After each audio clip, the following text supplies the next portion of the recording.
Hey, I'm Raleigh and I'm 26, female. So, Patrick, my husband, and I go way back, like high school sweethearts, way back. We dated forever, decided college wasn't our jam, and said, hey, let's just get hitched after we graduate. It seemed like a solid plan, and we were both young and dumb, so we both thought, why not? Life was all set for us. I had my dad's business to shower me with anything I could ever dream of, and Patrick was doing his thing too. Privileged? Oh, you bet. We never needed anything, living our best lives, thinking we were on top of the world. Now, Patrick, that guy, always wanted a bunch of kids, like fill the house with laughter and screams kind of dreams. He was an only child, so he was all about making sure his future kiddos had a gang of siblings to rely on. Cute, right?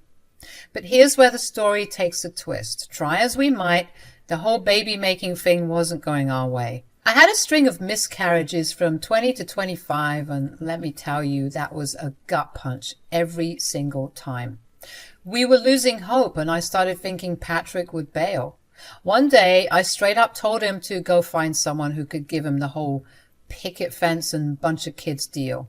He got so pissed, you all. You wouldn't believe it. Don't ever suggest crap like that to me again. Do you hear me? I guess he was in for the long haul. As I said, we have been trying practically ever since we got married, and it was exhausting, always being disappointed and heartbroken from the babies we've lost, failed to conceive. But everything changed the moment I turned 26. So there I was, celebrating my 26th birthday, thinking life's all fine and dandy. The next morning, I woke up with a hangover that could rival a truck hitting me, and I started throwing up. Now, I didn't even drink that much. I had one glass of wine, so I was wondering why I was so sick. Patrick was super concerned too, so we hauled ourselves to the hospital to figure out what was going on. And guess what? I wasn't throwing up from the alcohol. No siree. I was throwing up because I was pregnant. Panic mode set in, of course. I mean, the night before was a bit rowdy, yeah, I didn't drink as much, but with the way I was dancing, I'm sure the little tyke was being knocked up all over the place. But the doctors reviewed things and said the fetus should be fine and that I needed to show up for my scheduled checkups to make sure everything was peachy. Patrick and I were obviously over the moon, as you can imagine, but cautiously. I mean, we'd been down this path before and it wasn't very pretty. Nonetheless, we tried our best to be optimistic. This is what we'd been waiting for, right? Why not enjoy every moment of it while it lasts? Everything was going just swell for us, but enter the dark cloud named Mariana, my mother-in-law, that threatened to rain on our parade. You might be wondering where she's been all this time and why I didn't mention her. Well, that's because for the majority of my dating married life, she's been missing. She missed our wedding and even missed out on our graduation, not because she wanted to, but because she was in the psych ward. Yep, you heard it right. Mariana's got some severe BPD, making her have these erratic outbursts, and let's just say she was a bit on the crazy side. We'd visit her as often as we could, and with each visit she seemed to be getting better and better. So imagine this. We come back from the hospital all pumped about the baby, only to find a letter from the psych ward. They're saying Mariana's shown significant improvement and can be released back into society, completing her rehabilitation program, and that she needed to be taken care of by her next of kin or any other caretaker just to ensure that she's easing back into society well. Now, Patrick's father wasn't about to take her in. They got divorced when Patrick was like 6. So guess who's the next of kin? Yup, Patrick, and by proxy, me. Now, this whole setup felt like a drunk pitch for a sitcom. A couple struggling to conceive, now all of a sudden dealing with pregnancy and a mentally ill mother-in-law. What could possibly go wrong? Spoiler alert, everything, absolutely everything. So when we picked up Mariana from the psych ward, things started off great. We were catching up, having a grand old time in the car ride home, making up for lost moments, you know? But the moment we walked through our front door, it was like a switch flipped in Mariana. She wasn't the usual apathetic or disillusioned, which are common symptoms for someone dealing with BPD or other mental illnesses. No, she was just irritated, and not just a little miffed. She was downright snarky and mean. Of course, people with BPD can also become irritated and frustrated, but the signs are much clearer than someone who just wanted to be rude for no apparent reason. But that was Mariana. She started judging everything in the house, criticizing how we decorated, and said that she would have done a much better job if she wasn't locked up for all those years. And boy, that really set her off. Talking about the psych ward. Once she started, she just couldn't stop. She started complaining about the psych ward, how awful it was, and how she despised every minute there. Then came the blame game. She pointed fingers at Patrick and me, saying it was our fault she ended up there. What? And now you two have to make it up to me for all those years I was alone and abandoned. I'm standing there like, what the heck? And Patrick, being the good son he is, tells me he'll handle it. He starts calming her down, assuming she's having another episode, but wasn't. She was fully present, aware of everything, and she just started cursing us both out. It left me heartbroken and confused. Later that night, when Patrick and I were in bed, I asked him if he thought the psych ward made a mistake releasing Mariana so early. Maybe it's just gonna take some time for her to adjust to everything. I mean, it can be a lot for someone who's had to watch paint dry for all those years. You're right. Maybe all she needs is a bit of time. And in the meantime, we should keep the pregnancy on the down low. It's a big change she might not be expecting, and we wouldn't want to rock the boat too much, you know. Okay, babe, I got you. You're right. We'll tell her when the time is right. The right time never came, though. Every day it felt like things were getting worse. Patrick and I tried to be patient, thinking Mariana was just having a tough time adjusting to everything. But the more I dug into BPD behaviors and characteristics, the less it made sense. She wasn't lining up with the typical episodes you'd expect. It just seemed like she was using her disorder as an excuse to act intentionally crazy, which was not cool at all. She was lazy, rude, and downright crass. Dirty laundry was her way of decorating the place, and she acted like she was the queen of the castle. It was driving us nuts. And with me being pregnant, the smells, the noise, the bad behavior, it was all especially triggering for me. I put up with her antics for a solid 2 months, but enough was enough. I had to put my foot down. I told Patrick, I can't take it anymore. She's driving us insane. Us? Me and the baby. Count me in. I've had it up to here with her BS. Okay, great. So what are we going to do about her? Honestly, I don't know. This isn't good for me or the baby. You know how hard it is for us to have one, and the stress isn't making anything better. What if we told her about the baby? Really? Now? It might make her calm down and realize that there's a bundle of joy on the way, that she has to act right now. It might motivate her and make her happy. You're right. Maybe it's time we spill the beans. I don't admit this often, but my husband was making a lot of sense. I mean, what kind of mother doesn't want to be a grandma, right? It had to be the thing to make her act better. So to realize there were other people living in the house that she needed to consider and accommodate. So that was the plan. We found her sprawled out on the couch, her designated lazy spot, and we carefully and cautiously spilled the news. And let me tell you, it was like navigating a minefield. What's going on? Why are you hovering over me like that? Mama, we have some news that we wanted to share with you. What is it? Can't you see I'm busy? Well, we just wanted to tell you that we're having a baby. We were expecting something, anything, but we got nothing. Zilch, nada, nothing. She didn't jump up for joy. She didn't even yell. She just went back to watching TV. Did you hear me? I said we're gonna have... Yeah, I heard you the first time. Is that why you look so fat? Listen here, you little... Okay, I think that we can all just take a deep breath and appreciate the good news. Mama, aren't you excited? I don't care. Oh, why not? Why should I? Mariana's apathy really got under our skin, but it seemed to be hitting Patrick harder than me. After that baby news talk, he stormed off, and of course I followed. I tried comforting him, but he was seriously upset, wondering why his mother was being such a pain. It hurt, you know. We'd been trying for so long, and she knew it. Now that the good news was finally here, she couldn't care less. It was insane. I started thinking maybe she needed to go back to the hospital because no sane person acts that way. Patrick was livid, thinking she was being ungrateful and rude for no reason. I couldn't agree more.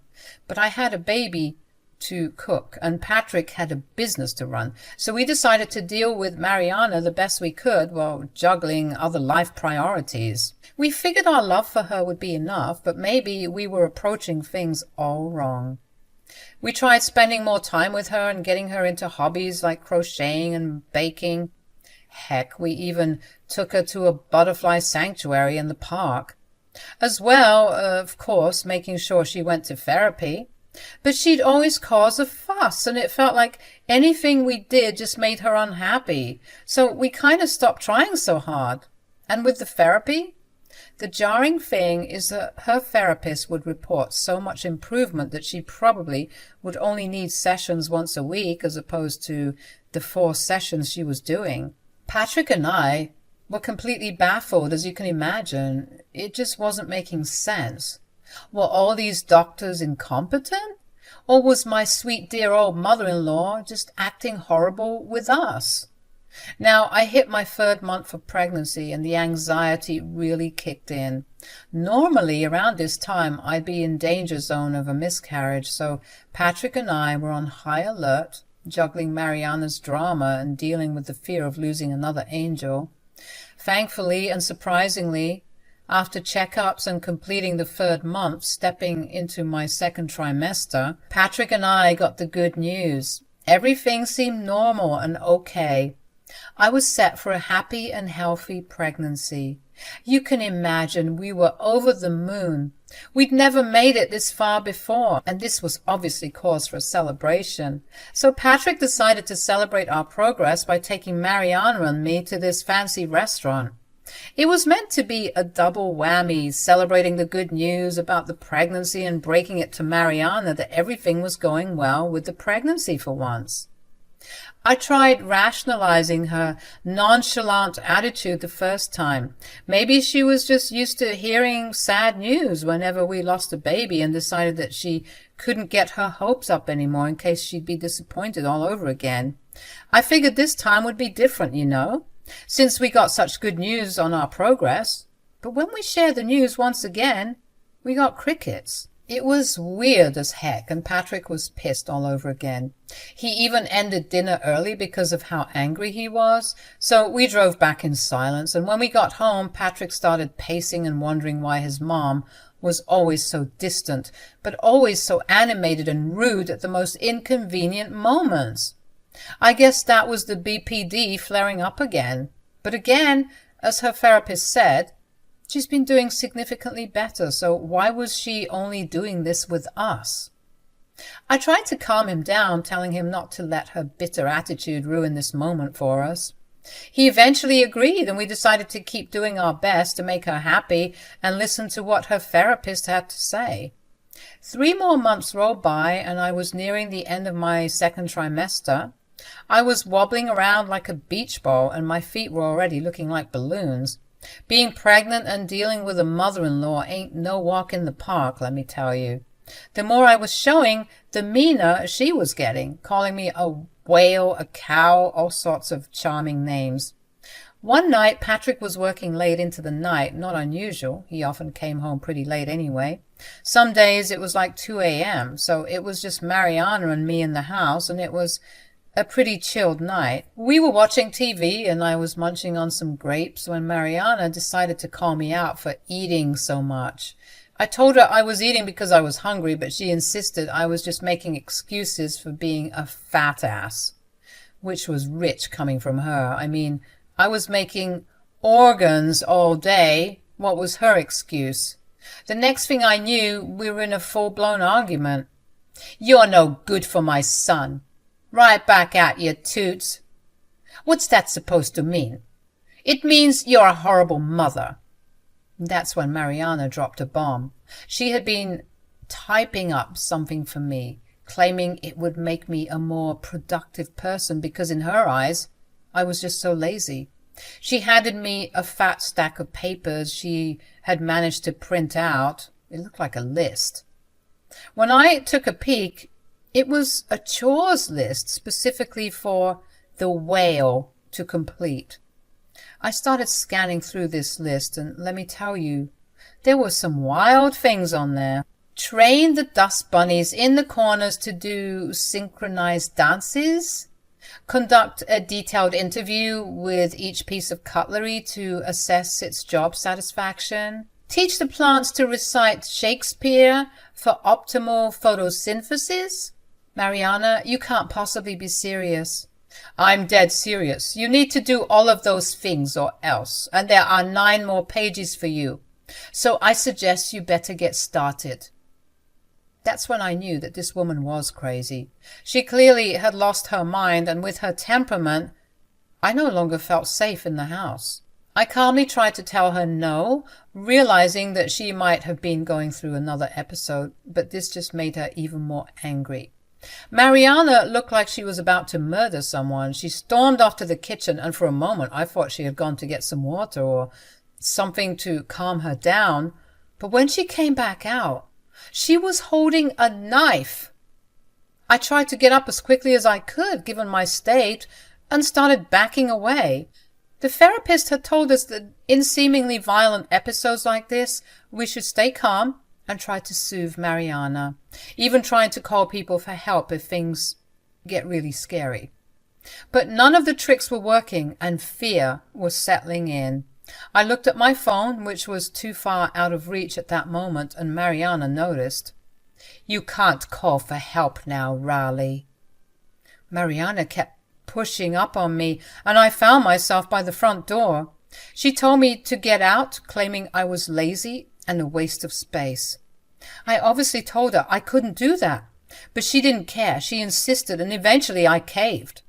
All I was wearing was sweatpants, a sports bra, and some fuzzy socks because it was winter and it was snowing like crazy outside. Mariana didn't care about any of that, apparently. She kept pushing me to leave and faced with a knife. I didn't want to find out what she might do, so with nowhere else to turn and physically incapable of fighting her, I had to step outside into the snowstorm just to calm her down. It was hell, instantly feeling like I was going to throw up. I made my way quickly to the neighbor's house, wanting to call Patrick since my phone was still inside. Luckily, they answered the door, even though it was pretty late. Around 1 a.m. Honestly, God bless them for that, because I wouldn't know what to do otherwise. I called Patrick, and after the third try, he finally answered, asking who this was. I quickly explained what had happened to Patrick, urging him to come home quickly because Mariana was in the house alone, doing God knows what. Patrick said he'd be there in 10 minutes, and I could tell from the tone of his voice that he was livid. He arrived at the neighbor's house first, making sure I was okay. I was wrapped up in some of the neighbor's blankets and drinking some tea to help with the cold. We thanked them profusely and cautiously headed back inside the house. When we entered, Patrick saw Mariana laughing at something on the TV, and that's when he started losing it. He yelled at Mariana, asking her what the hell she was thinking, putting a pregnant woman out in the snowstorm like that. Mariana tried to act oblivious, but when Patrick mentioned that it was time for her to go back to the psych ward, it seemed that Mariana's facade began to crumble. "No, please, you can't do that." "Why not? You're clearly not well." "They'll help you, Mom. You just gotta be strong, okay?" "I lied, okay? I lied. I lied about everything." "What do you mean?" The way I was treating you too. I was doing it on purpose. Mariana went on to explain how she had deliberately been acting crazy with us, confirming it by acknowledging that her therapist and even the people in the psych ward said she was fine. She obviously had BPD, that wasn't going away, but people with BPD don't act in the way she was acting. She was sobbing, admitting that the reason for her doing all that crap to us, being messy, loud, rowdy, and gross, was because she wanted, get this, attention. Yep, my entire pregnancy has felt like hell, all because this grown-ass woman wanted some attention. Feeling alone in the psych ward, she just wanted her son and her daughter-in-law, anybody to love her unconditionally, even her bad parts. This was confusing as hell for us. Why deliberately act crazy? Didn't she know we would report it and try to get her back in the psych ward? When Patrick asked her this, she said, I never actually thought you'd send me back there. I thought you missed me and you loved me and you wouldn't want to let me go back. Of course we missed you, and of course we love you, and that's exactly why we would send you back, because you're clearly not well. You're not listening to me. I'm fine. I'm not actually crazy.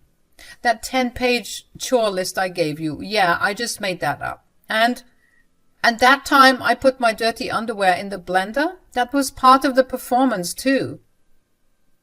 That's just sick, Mom. Why would you do this to us?